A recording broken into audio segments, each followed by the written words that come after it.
Hey everyone, and welcome to our 95th episode of Brew Talk with Mr. Beer. My name is Robert Lewis. I'll be your host for today's show. As always, we appreciate you guys taking the time to tune in and watch our videos. Doing a little different setup today, so hopefully the wind isn't too crazy or the background noise isn't too bad. We'll try and edit those out the best we can. It's a little chilly today, which I thought would be a good topic. I mean, we're not as cold as some of the country. I think it's like 60 degrees here, but other places got it much worse. But for Tucson, Arizona, that's pretty cold. So today our topic is what to do if your fermenter is too cold. So, I mean, temperature is a key part of the fermentation process. Too warm, it creates off flavors, which obviously you won't enjoy.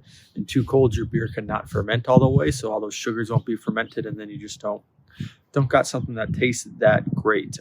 When brewing with Mr. Beer, we recommend that the ideal temperature range for anything that you're brewing be 70 to 72 degrees, except for true lagers, using the lager yeast is the exception of that. The wider range we suggest, if you can't hold that ideal range, is 68 to 78 degrees. We tend to say if you can't be on the cooler side, you better be on a little bit of the warmer side, especially with the type of yeast that we use.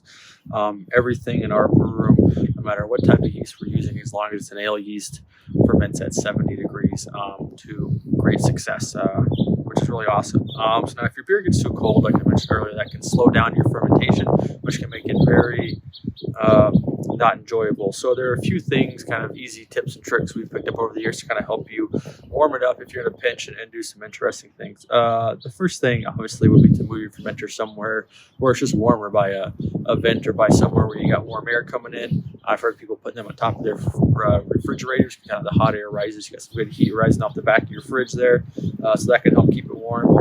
Another thing you can do is try and wrap it up in some blankets to keep it warm. During the fermentation process, it's going to create a little bit of heat.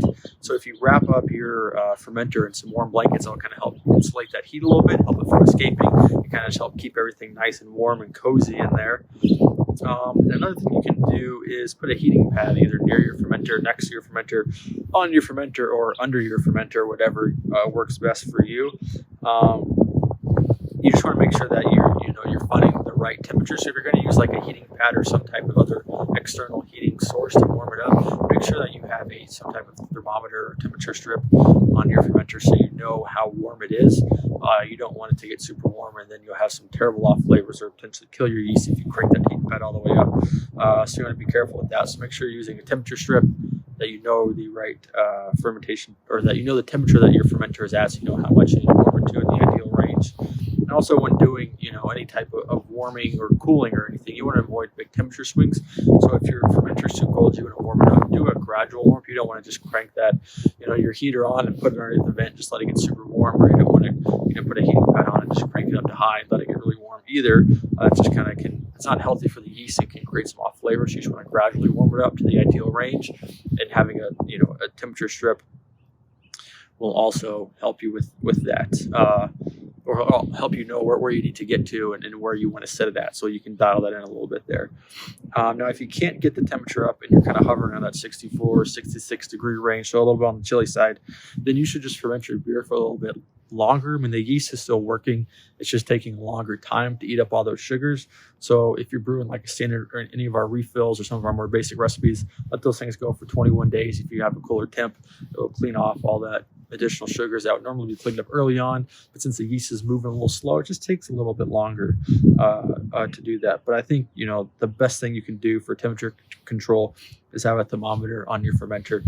They're really cheap on Mr.Beer.com. I think they're like $2, if that. I can't remember off the top of my head. But if you, on your next order, just throw one in there. It's a great thing to have, a great tool to use. It works really well. That's going to wrap it up for this week's video. On our 95th video, we've been cruising along with these. Hope you guys have been enjoying them. Hope you enjoyed the last two videos. Ashley talked about her Advanced Brew Talk series. We appreciate, you guys support the videos. Make sure you subscribe to all of our social media channels. We're on Facebook, Instagram, and YouTube, just at Mr. Beer. We can try to post a little different stuff on each channel. Make sure if you're posting any brewing pics, you're tagging us so we can like them and share them on our Instagram page, which we love to do. And if you want to connect with more Mr. Beer brewers or all of us at Mr. Beer, join our Facebook group, Mr. Beer's Brewing Society. You can just find that by going to Facebook and searching Mr. Beer's Brewing Society. That's going to wrap it up for this episode. I will talk to you guys next week and hope you have a great weekend. Cheers.